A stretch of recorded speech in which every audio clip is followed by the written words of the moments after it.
और वे औरतें भी तुम्हारे लिए हराम हैं जो किसी दूसरे के निकाह में हों। अलबत्ता ऐसी औरतों की बात और है जो युद्ध में तुम्हारे हाथ आएं। ये अल्लाह का कानून है जिसका पालन तुम्हारे लिए अनिवार्य कर दिया गया है। इनके अलावा जितनी औरतें हैं उन्हें अपने मालों के द्वारा हासिल करना तुम्हारे लिए हलाल कर दिया गया है। शर्त यह है कि निकाह के घेरे में लेकर उन्हें सुरक्षित करो, न कि स्वच्छंद काम तृप्ति करने लगो। फिर जो दाम्पत्य जीवन का आनंद तुम उनसे लो, उसके बदले में उनके मेहर अनिवार्य समझते हुए अदा करो। अलबत्ता मेहर निश्चित हो जाने के बाद आपस की रजामंदी से तुम्हारे बीच अगर कोई समझौता हो जाए तो इसमें कोई हरज नहीं। अल्लाह सब कुछ जानने वाला तत्वदर्शी है। और जो आदमी तुम में से इतनी सामर्थ्य न रखता हो कि कुलीन मुसलमान औरतों यानी मुहसनात से निकाह कर सके, उसे चाहिए कि तुम्हारी उन लौंडियों यानी दासियों में से किसी के साथ विवाह कर ले जो तुम्हारे कब्जे में हों और ईमान वाली हों। अल्लाह तुम्हारे ईमान को अच्छी तरह जानता है। तुम सब एक ही गिरोह के लोग हो, अतः उनके सरपरस्तों की इजाजत से उनके साथ निकाह कर लो और सामान्य नियम के अनुसार उनके मेहर अदा कर दो, ताकि वे निकाह की परिधि में सुरक्षित होकर रहें। स्वच्छंद काम तृप्ति न करती फिरें और न चोरी छिपे नाजायज संबंध बनाएं। फिर जब वे विवाह की परिधि में सुरक्षित हो जाएं और उसके बाद कोई अश्लील कर्म कर बैठें तो उन पर उस सजा के मुकाबले में आधी सजा है जो खानदानी औरतों के लिए निर्धारित है। ये सुविधा तुम में से उन लोगों के लिए रखी गई है जिनको निकाह न करने से संयम के भंग हो जाने का भय हो। लेकिन अगर तुम सब्र करो तो ये तुम्हारे लिए अच्छा है और अल्लाह बख्शने वाला और रहम फरमाने वाला है। अल्लाह चाहता है कि तुम्हारे लिए उन रीतियों को स्पष्ट करे और उन्हीं रीतियों पर तुम्हें चलाए जिनका पालन तुमसे पहले के अच्छे लोग करते थे।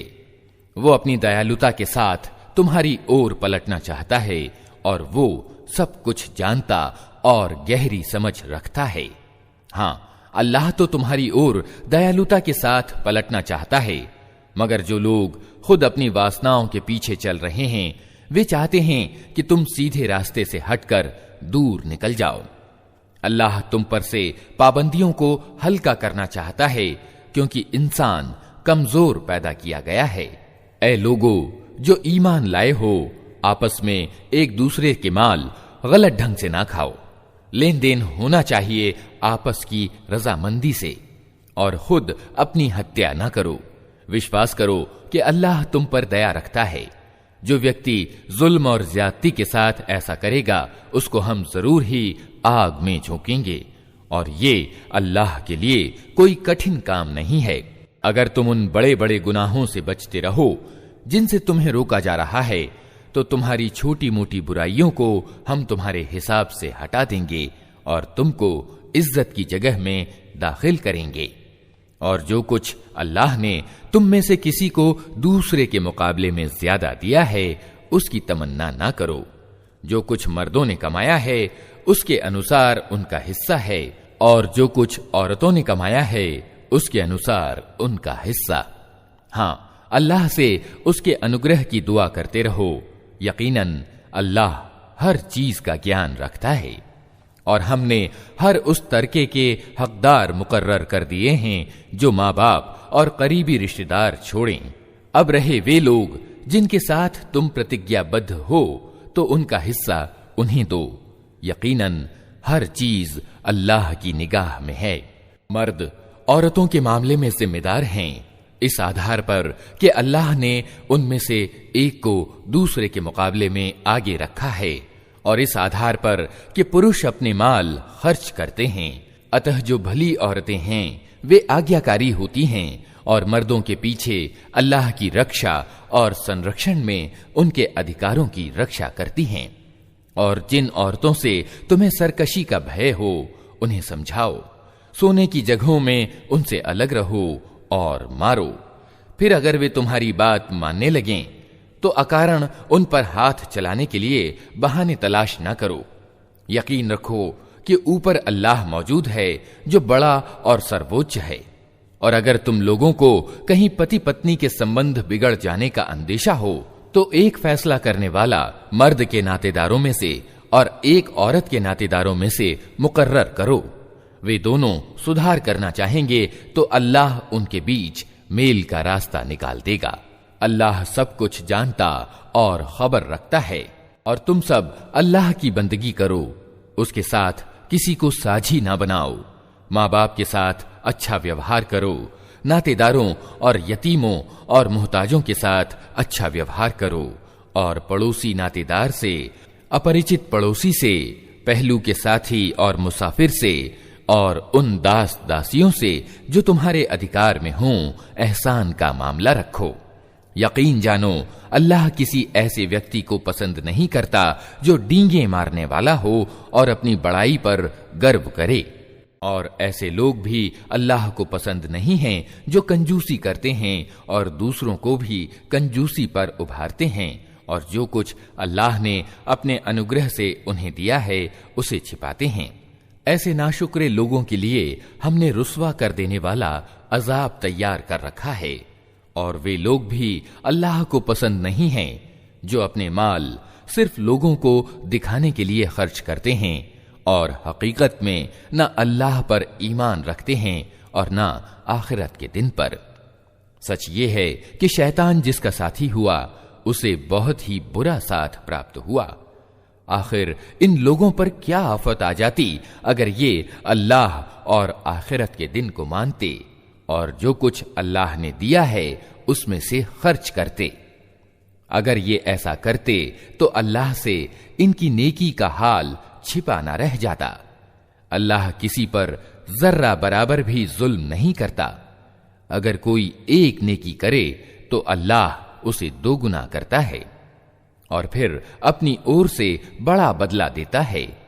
फिर सोचो कि उस समय ये क्या करेंगे जब हम हर समुदाय में से एक गवाह लाएंगे और इन लोगों पर तुम्हें अर्थात मोहम्मद सल्लल्लाहु अलैहि वसल्लम को गवाह की हैसियत से खड़ा करेंगे। उस समय वे सब लोग जिन्होंने रसूल की बात ना मानी और उसकी नाफरमानी करते रहे तमन्ना करेंगे कि क्या ही अच्छा होता कि धरती फट जाए और वे उसमें समा जाएं। वहां ये अपनी कोई बात अल्लाह से न छिपा सकेंगे। ऐ लोगों जो ईमान लाए हो, जब तुम नशे की हालत में हो तो नमाज के करीब न जाओ। नमाज उस समय पढ़नी चाहिए जब तुम जानो कि क्या कह रहे हो, और इसी तरह नापाकी की हालत में भी नमाज के करीब न जाओ जब तक कि नहा धो न लो।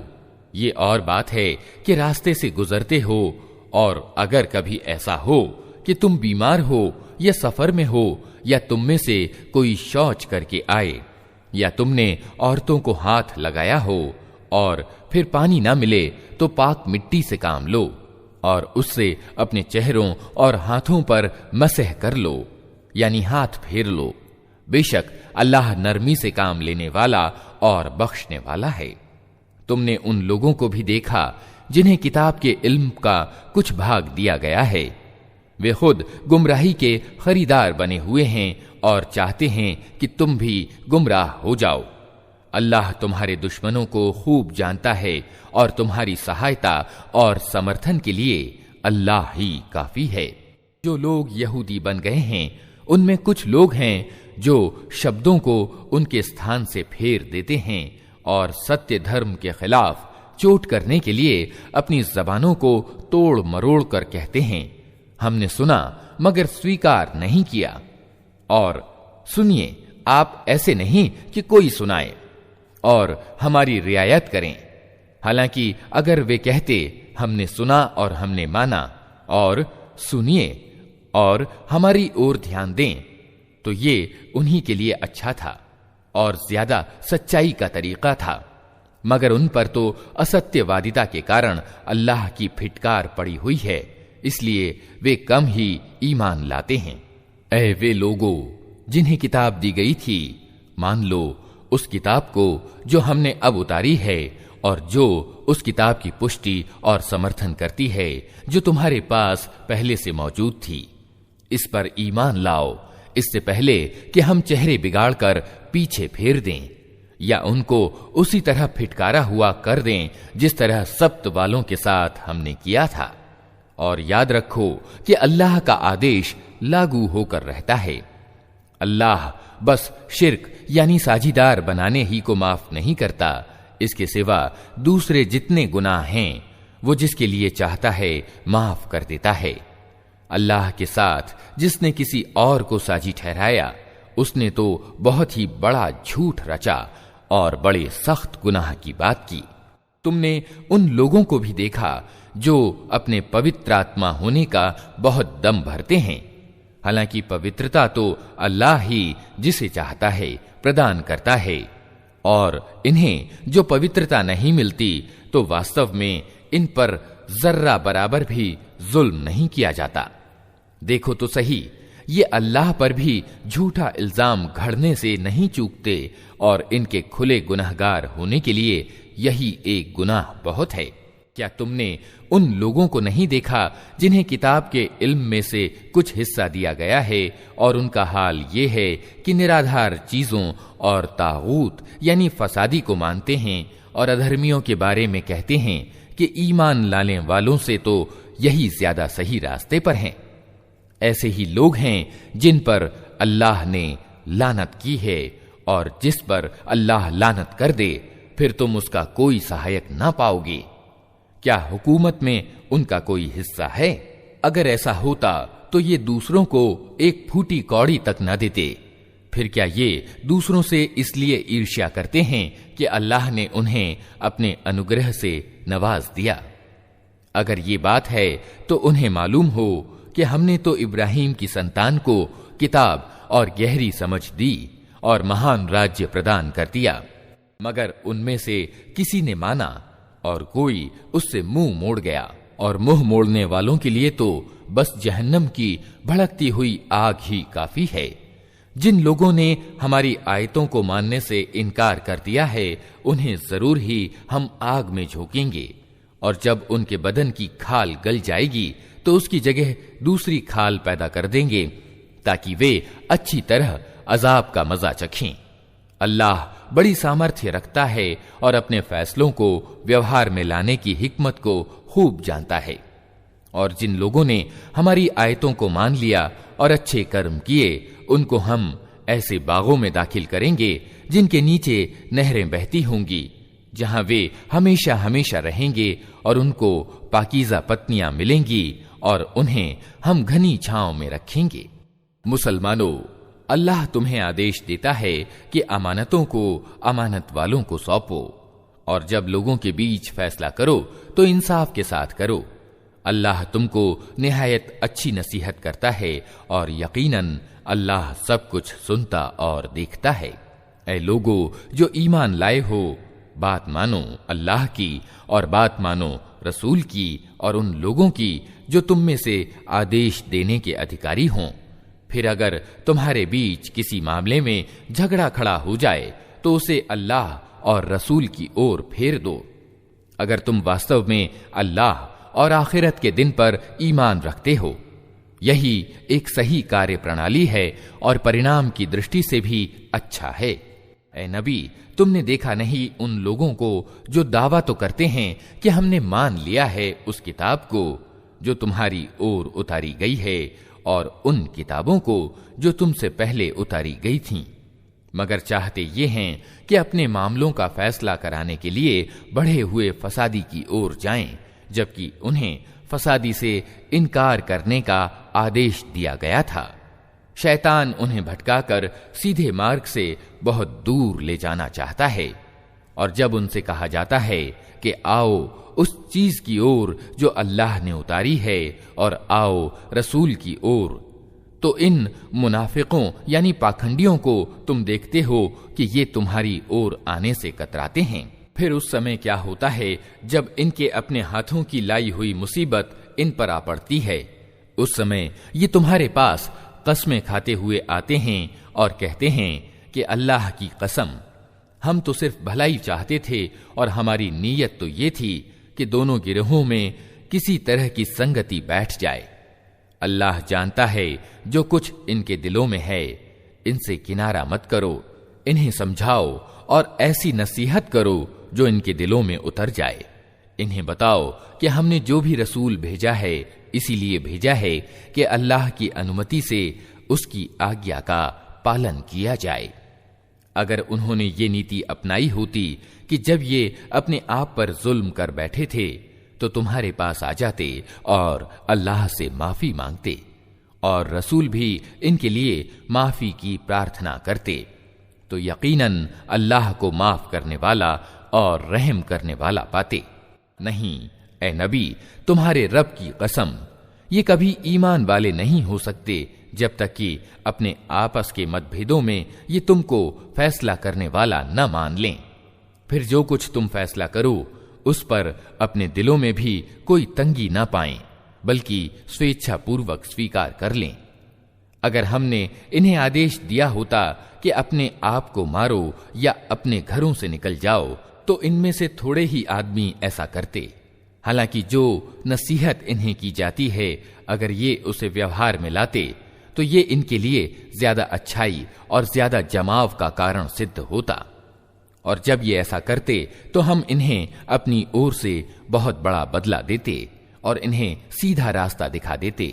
जो लोग अल्लाह और रसूल की आज्ञा का पालन करेंगे वो उन लोगों के साथ होंगे जिन पर अल्लाह ने इनाम फरमाया है, अर्थात नबी, सच्चे लोग और शहीद और अच्छे लोग। कैसे अच्छे हैं ये साथी जो किसी को प्राप्त हों। ये वास्तविक अनुग्रह है जो अल्लाह की ओर से होता है और हकीकत जानने के लिए बस अल्लाह ही का इल्म काफी है। ऐ लोगो जो ईमान लाए हो, मुकाबले के लिए हर समय तैयार रहो। फिर जैसा अवसर हो अलग अलग टुकड़ियों के रूप में निकलो या इकट्ठे होकर। हाँ, तुम में कोई कोई आदमी ऐसा भी है जो लड़ाई से जी चुराता है। अगर तुम पर कोई मुसीबत आए तो कहता है कि अल्लाह ने मुझ पर बड़ा अनुग्रह किया कि मैं इन लोगों के साथ न गया। और अगर अल्लाह की ओर से तुम पर अनुग्रह हो तो कहता है, और इस तरह कहता है मानो तुम्हारे और उसके बीच प्रेम का कोई संबंध था ही नहीं, कि क्या ही अच्छा होता कि मैं भी इनके साथ होता, तो बड़ा काम बन जाता।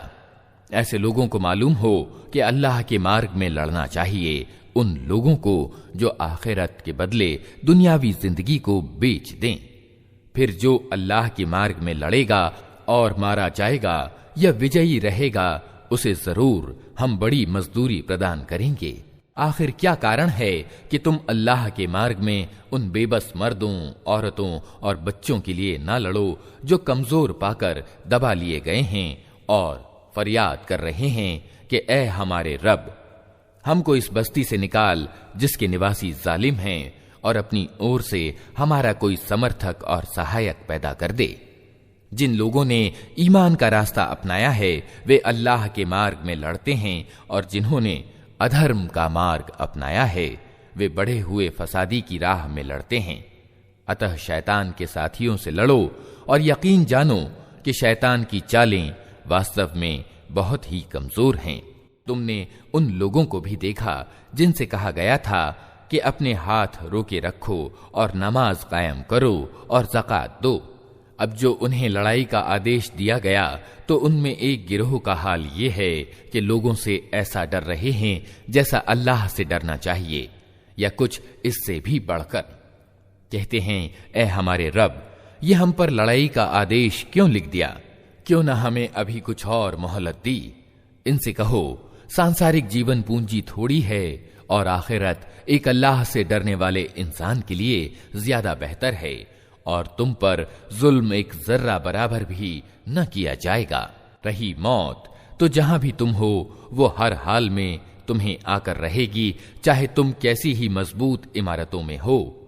अगर उन्हें कोई लाभ पहुंचता है तो कहते हैं कि ये अल्लाह की ओर से है, और अगर कोई नुकसान पहुंचता है तो कहते हैं कि ए नबी, ये आपके कारण है। कहो, सब कुछ अल्लाह ही की ओर से है। आखिर उन लोगों को क्या हो गया है कि कोई बात उनकी समझ में नहीं आती। ऐ इंसान, तुझे जो भी भलाई हासिल होती है अल्लाह की कृपा से होती है, और जो मुसीबत तुझ पर आती है वो तेरी अपनी कमाई और करतूत के कारण है। ऐ मोहम्मद, हमने तुमको लोगों के लिए रसूल बनाकर भेजा है, और इस पर अल्लाह की गवाही काफी है। जिसने रसूल की आज्ञा मानी उसने वास्तव में अल्लाह की आज्ञा का पालन किया, और जो मुंह मोड़ गया तो बहरहाल हमने तुम्हें उन लोगों पर चौकीदार बनाकर तो नहीं भेजा है।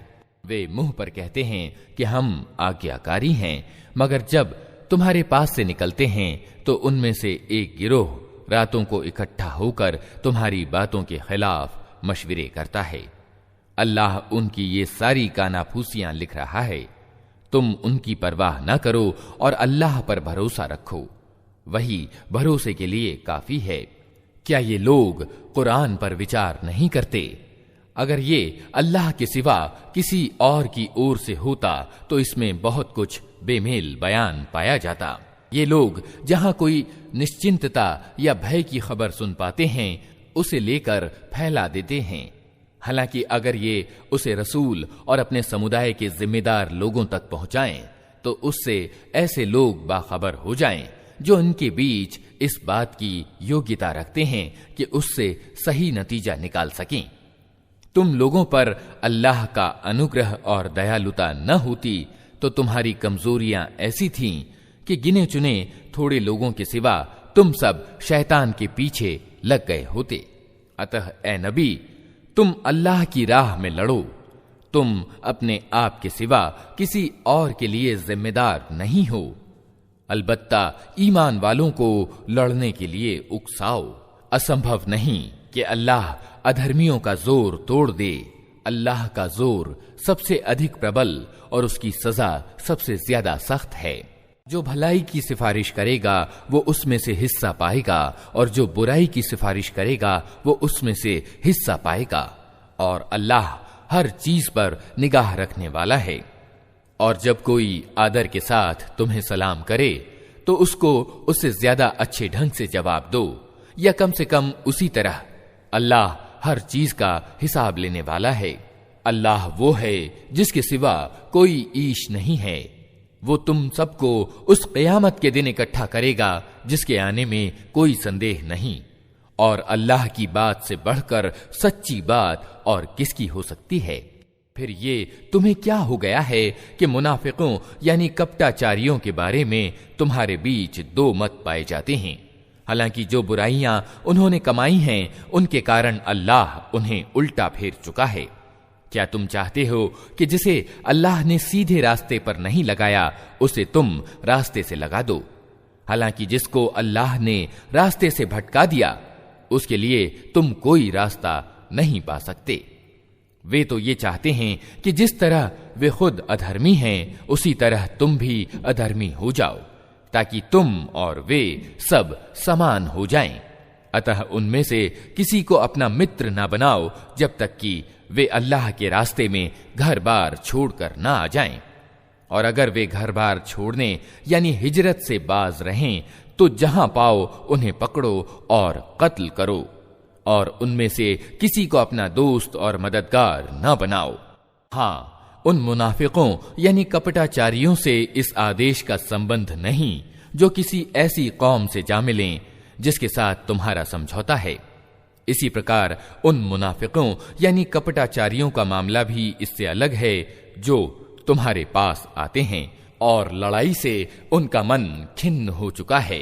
न तुमसे लड़ना चाहते हैं और न अपनी कौम से। अल्लाह चाहता तो ऐसा करता कि वे तुम पर छा जाते और वे भी तुमसे लड़ते। अतः अगर वे तुमसे किनारा खींच लें और लड़ने से बाज रहें और तुम्हारी ओर सुलह और शांति का हाथ बढ़ाएं, तो अल्लाह ने तुम्हारे लिए उन पर हाथ बढ़ाने की कोई राह नहीं रखी है। एक और तरह के मुनाफिक तुम्हें ऐसे मिलेंगे जो चाहते हैं कि तुमसे भी निर्भय होकर रहें और अपनी कौम से भी, मगर जब कभी उपद्रव का अवसर पाएंगे उसमें कूद पड़ेंगे।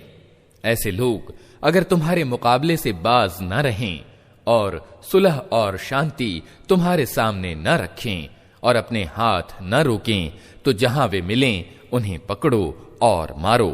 उन पर हाथ उठाने के लिए हमने तुम्हें खुली सनद दे दी है। किसी ईमान वाले का ये काम नहीं है कि दूसरे ईमान वाले को कत्ल करे।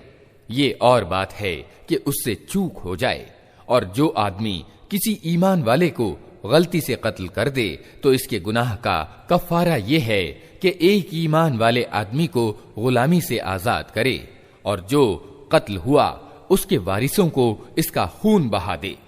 ये और बात है कि वे खून बहा को छोड़ दें।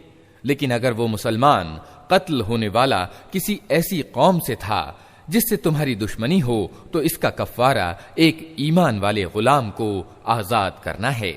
और अगर वो किसी ऐसी गैर मुस्लिम कौम का आदमी था जिससे तुम्हारा समझौता हो, तो उसके वारिसों को खून बहा दिया जाएगा और एक ईमान वाला गुलाम आजाद करना होगा। फिर जो गुलाम न पाए वो लगातार 2 मास के रोजे रखे। ये इस गुनाह से तौबा करने का तरीका है, और अल्लाह सब कुछ जानने वाला और गहरी समझ वाला है। रहा वो आदमी जो किसी ईमान वाले का जानबूझकर कत्ल करे, तो उसकी सजा जहन्नम है, जिसमें वो हमेशा रहेगा। उस पर अल्लाह का गजब और उसकी लानत है, और अल्लाह ने उसके लिए कठोर अजाब तैयार कर रखा है। ऐ लोगो जो ईमान लाए हो, जब तुम अल्लाह के रास्ते में लड़ने के लिए निकलो तो दोस्त और दुश्मन में अंतर करो, और जो तुम्हें सलाम करे उसे तुरंत न कह दो कि तुम ईमान नहीं रखते। अगर तुम सांसारिक लाभ चाहते हो तो अल्लाह के पास तुम्हारे लिए बहुत से हाथ आने वाले माल हैं। आखिर इसी हालत में तुम खुद भी तो इससे पहले रह चुके हो, फिर अल्लाह ने तुम पर एहसान किया। अतः जांच परख से काम लो। जो कुछ तुम करते हो अल्लाह को उसकी खबर है। मुसलमानों में से वे लोग जो बिना किसी कारण के घर बैठे रहते हैं, और वे जो अल्लाह के मार्ग में जान और माल से जान तोड़ कोशिश करते हैं, दोनों की हैसियत समान नहीं है। अल्लाह ने बैठने वालों की अपेक्षा जान और माल से जिहाद करने वालों का दर्जा बड़ा रखा है। यद्यपि हर एक के लिए अल्लाह ने भलाई ही का वादा फरमाया है, मगर उसके यहाँ जान तोड़ कोशिश करने वालों की सेवाओं का बदला बैठने वालों से बहुत ज्यादा है। उनके लिए अल्लाह की ओर से बड़े दर्जे हैं, और क्षमादान और दयालुता है, और अल्लाह बड़ा क्षमाशील और दया करने वाला है। जो लोग अपने आप पर जुल्म कर रहे थे, उनकी आत्माओं को जब फरिश्तों ने खींचा तो उनसे पूछा कि ये तुम किस हाल में पड़ गए थे। उन्होंने जवाब दिया कि हम धरती में कमजोर और बेबस थे।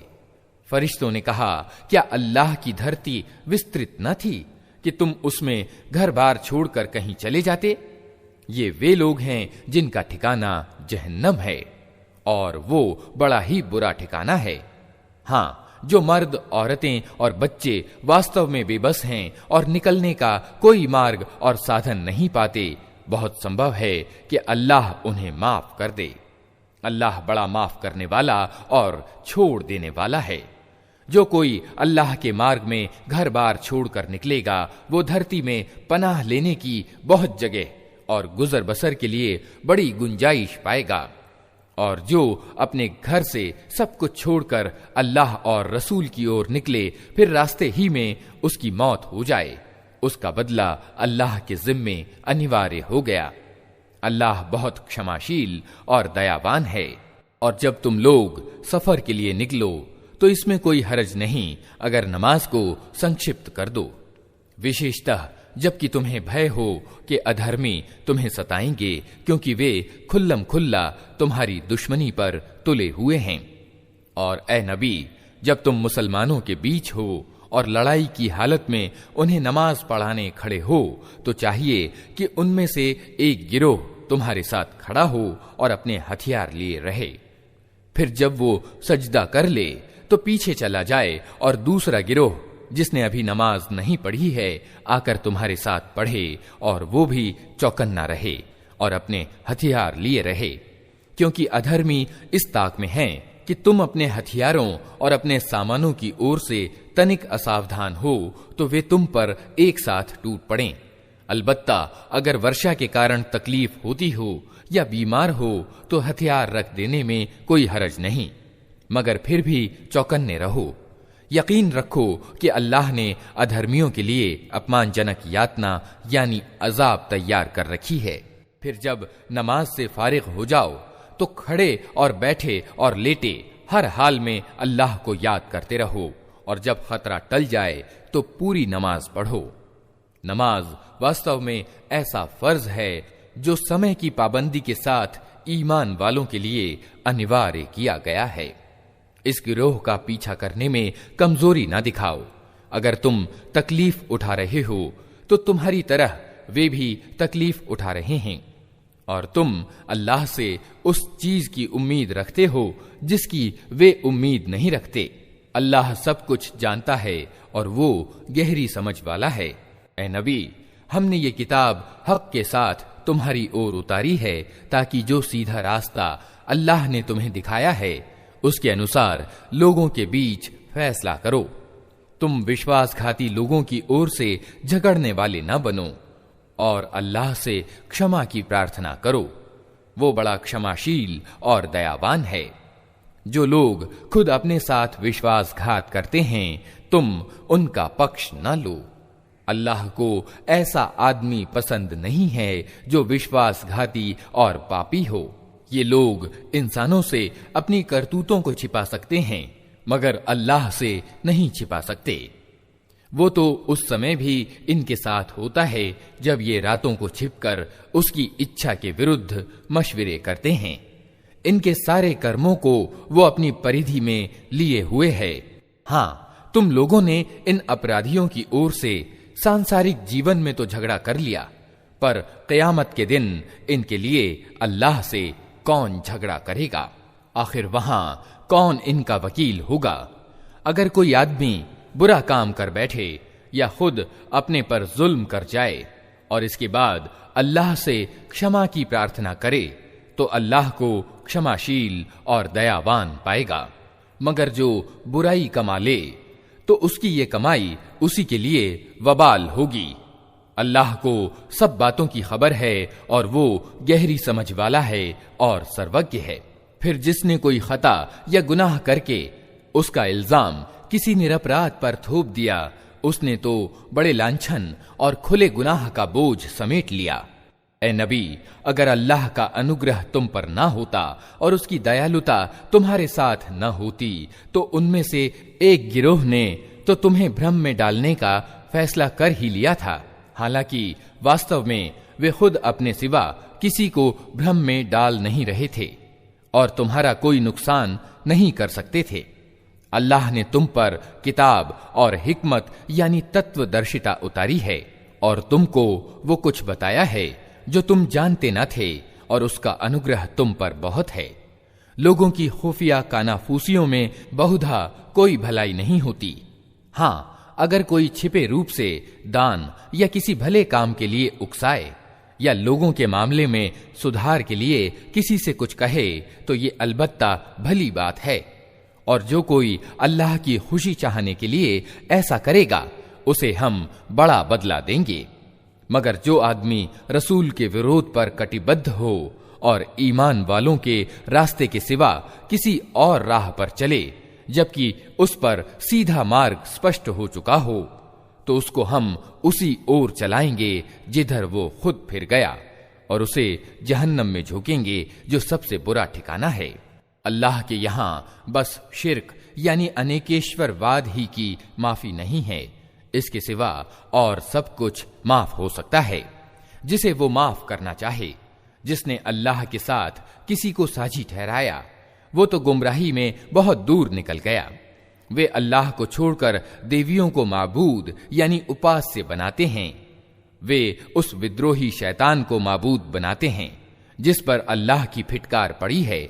वे उस शैतान का कहा मान रहे हैं जिसने अल्लाह से कहा था कि मैं तेरे बंदों से एक निश्चित हिस्सा लेकर रहूंगा, मैं उन्हें बहकाऊंगा, मैं उन्हें कामनाओं में उलझाऊंगा, मैं उन्हें हुक्म दूंगा और वे मेरे हुक्म से जानवरों के कान फाड़ेंगे, और मैं उन्हें हुक्म दूंगा और वे मेरे हुक्म से ईश्वरीय संरचना में परिवर्तन करेंगे। उस शैतान को जिसने अल्लाह के बदले अपना दोस्त और सरपरस्त बना लिया, वो खुले घाटे में पड़ गया। वो इन लोगों से वादे करता है और इन्हें आशाएं दिलाता है, मगर शैतान के सारे वादे धोखे के सिवा और कुछ नहीं हैं। इन लोगों का ठिकाना जहन्नम है, जिससे छुटकारे का कोई उपाय ये ना पाएंगे। रहे वे लोग जो ईमान ले आएं और अच्छे काम करें, तो उन्हें हम ऐसे बागों में दाखिल करेंगे जिनके नीचे नहरें बहती होंगी, और वे वहां हमेशा हमेशा रहेंगे। ये अल्लाह का सच्चा वादा है, और अल्लाह से बढ़कर कौन अपनी बात में सच्चा होगा। परिणाम न तुम्हारी कामनाओं पर निर्भर करता है, न किताब वालों की कामनाओं पर। जो भी बुराई करेगा उसका फल पाएगा, और अल्लाह के मुकाबले में अपने लिए कोई समर्थक और सहायक ना पा सकेगा। और जो नेक काम करेगा, चाहे मर्द हो या औरत, शर्त यह है कि हो वो ईमान वाला, तो ऐसे ही लोग जन्नत में दाखिल होंगे और उनका तनिक भी हक न मारा जाएगा। उस आदमी से बेहतर और किसकी जीवन प्रणाली हो सकती है जिसने अल्लाह के आगे सिर झुका दिया और अच्छी से अच्छी नीति अपनाई और एक चित्त होकर इब्राहिम के तरीके का अनुसरण किया, उस इब्राहिम के तरीके का जिसे अल्लाह ने अपना मित्र बना लिया था। आसमानों और जमीन में जो कुछ है अल्लाह का है, और अल्लाह हर चीज को अपने घेरे में लिए हुए है। लोग तुमसे औरतों के विषय में फतवा यानी धर्मादेश पूछते हैं।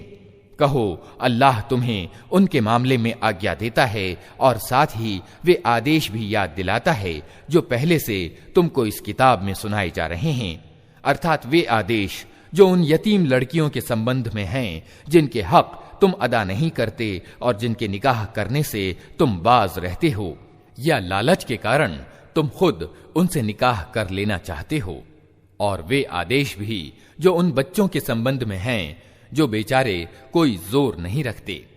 अल्लाह तुम्हें आदेश देता है कि यतीमों के साथ इंसाफ पर कायम रहो, और जो भलाई तुम करोगे वो अल्लाह के ज्ञान से छिपी न रह जाएगी।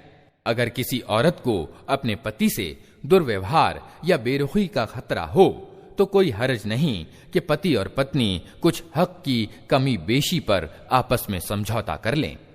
समझौता हर हाल में अच्छा है। मन तंग दिली की ओर जल्दी झुक जाते हैं, लेकिन अगर तुम लोग एहसान की नीति अपनाओ और ईश भय से काम लो तो यकीन रखो कि अल्लाह तुम्हारी इस व्यवहार नीति से बेखबर न होगा। पत्नियों के बीच पूरा पूरा न्याय करना तुम्हारे बस में नहीं है। तुम चाहो भी तो तुम्हें इसकी सामर्थ्य नहीं हो सकती। अतः ईश्वरीय विधान का मंशा पूरा करने के लिए ये काफी है कि एक पत्नी की ओर इस तरह न झुक जाओ कि दूसरी को अधर में लटकता छोड़ दो। अगर तुम अपनी व्यवहार नीति ठीक रखो और अल्लाह से डरते रहो तो अल्लाह क्षमाशील और दया करने वाला है। लेकिन अगर पति पत्नी एक दूसरे से अलग ही हो जाएं, तो अल्लाह अपनी समाई से हर एक को दूसरे की मोहताजी से बेपरवाह कर देगा। अल्लाह बड़ी समाई वाला है और वो तत्वदर्शी है। आसमानों और जमीन में जो कुछ है सब अल्लाह ही का है। तुमसे पहले जिनको हमने किताब दी थी उन्हें भी यही आदेश दिया था, और अब तुमको भी यही आदेश देते हैं कि अल्लाह से डरते हुए काम करो। लेकिन अगर तुम नहीं मानते तो न मानो। आसमान और जमीन की सारी चीजों का मालिक अल्लाह ही है, और वो निस्पृह यानी बेनियाज है, हर प्रशंसा का अधिकारी। हाँ, अल्लाह ही मालिक है उन सब चीजों का जो आसमानों में हैं और जो जमीन में हैं, और काम बनाने के लिए बस वही बहुत है। अगर वो चाहे तो तुम लोगों को हटाकर तुम्हारी जगह दूसरों को ले आए, और उसे इसकी पूरी सामर्थ्य प्राप्त है। जो आदमी सिर्फ दुनिया के सवाब यानी भलाई का इच्छुक हो, उसे मालूम होना चाहिए कि अल्लाह के पास दुनिया का सवाब भी है और आखिरत का सवाब यानी भलाई भी, और अल्लाह सुनता और देखता है। ऐ लोगो जो ईमान लाए हो, इंसाफ के ध्वजावाहक और अल्लाह के लिए गवाह बनो। यद्यपि तुम्हारा इंसाफ और तुम्हारी गवाही खुद तुम्हारे अपने या तुम्हारे माँ बाप और नातेदारों के विरुद्ध ही क्यों ना पड़ती हो। मामले से संबंध रखने वाला पक्ष चाहे मालदार हो या गरीब, अल्लाह तुमसे अधिक उनका हितैषी है। अतः अपनी इच्छा के अनुपालन में न्याय से न हटो। और अगर तुमने लगी लिपटी बात कही या सच्चाई से पहलू बचाया तो जान रखो कि जो कुछ तुम करते हो अल्लाह को उसकी खबर है। ऐ लोगो जो ईमान लाए हो, ईमान लाओ अल्लाह पर और उसके रसूल पर और उस किताब पर जो अल्लाह ने अपने रसूल पर उतारी है और हर उस किताब पर जो इससे पहले वो उतार चुका है। जिसने अल्लाह और उसके फरिश्तों और उसकी किताबों और उसके रसूलों और आखिरत के दिन का इनकार किया, वो गुमराही में भटक कर बहुत दूर निकल गया। रहे वे लोग जो ईमान लाए, फिर इनकार किया, फिर ईमान लाए, फिर इनकार किया, फिर अपने इनकार में बढ़ते चले गए, तो अल्लाह हरगिज उनको माफ ना करेगा और न कभी उनको सीधा मार्ग दिखाएगा। और जो मुनाफिक यानी पाखंडी ईमान वालों को छोड़कर अधर्मियों को अपना साथी बनाते हैं, उन्हें ये मंगल समाचार सुना दो कि उनके लिए दर्दनाक सजा तैयार है। क्या ये लोग इज्जत की चाह में उनके पास जाते हैं? हालांकि इज्जत तो सारी की सारी अल्लाह ही के लिए है। अल्लाह इस किताब में तुमको पहले ही आदेश दे चुका है कि जहां तुम सुनो कि अल्लाह की आयतों के खिलाफ अधर्म बका जा रहा है और उनकी हंसी उड़ाई जा रही है, वहां न बैठो जब तक कि लोग किसी दूसरी बात में न लग जाएं। अब अगर तुम ऐसा करते हो तो तुम भी उन्हीं की तरह हो। विश्वास करो कि अल्लाह मुनाफिकों यानी कपटाचारियों और अधर्मियों को जहन्नम में एक जगह जमा करने वाला है। ये मुनाफिक तुम्हारे मामले में इंतजार कर रहे हैं कि ऊंट किस करवट बैठता है।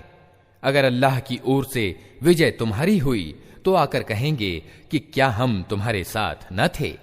अगर अधर्मियों का पल्ला भारी रहा तो उनसे कहेंगे कि क्या हमें तुम्हारे विरुद्ध लड़ने की सामर्थ्य प्राप्त न थी, और फिर भी हमने तुमको मुसलमानों से बचाया। बस अल्लाह ही तुम्हारे और उनके मामले का फैसला क़यामत के दिन करेगा, और इस फैसले में अल्लाह ने अधर्मियों के लिए मुसलमानों पर प्रभुत्व पाने की हरगिज कोई राह नहीं रखी है। ये मुनाफिक अल्लाह के साथ धोखेबाजी कर रहे हैं, हालांकि वास्तव में अल्लाह ही ने इन्हें धोखे में डाल रखा है। जब ये नमाज के लिए उठते हैं तो कसमसाते हुए सिर्फ लोगों को दिखाने के लिए उठते हैं और अल्लाह को याद थोड़े ही करते हैं। इनकार और ईमान के बीच डावाडोल हैं, न पूरे इस ओर हैं न पूरे उस ओर। जिसे अल्लाह ने भटका दिया हो उसके लिए तुम कोई रास्ता नहीं पा सकते। ऐ लोगो जो ईमान लाए हो, ईमान वालों को छोड़कर अधर्मियों को अपना साथी न बनाओ। क्या तुम चाहते हो कि अल्लाह को अपने विरुद्ध स्पष्ट तर्क दे दो? विश्वास करो कि मुनाफिक जहन्नम के सबसे नीचे खंड में जाएंगे और तुम किसी को उनका सहायक न पाओगे। अलबत्ता जो उनमें से तौबा कर लें और अपनी नीति को सुधार लें और अल्लाह का दामन थाम लें और अपने दीन को निष्ठापूर्वक अल्लाह ही के लिए कर दें, ऐसे लोग ईमान वालों के साथ हैं और अल्लाह ईमान वालों को जरूर बड़ा बदला प्रदान करेगा। आखिर अल्लाह को क्या पड़ी है कि तुम्हें अकारण सजा दे, अगर तुम शुक्रगुजार बंदे बने रहो और ईमान की नीति पर चलो। अल्लाह बड़ा गुणग्राहक और सबके हाल से परिचित है।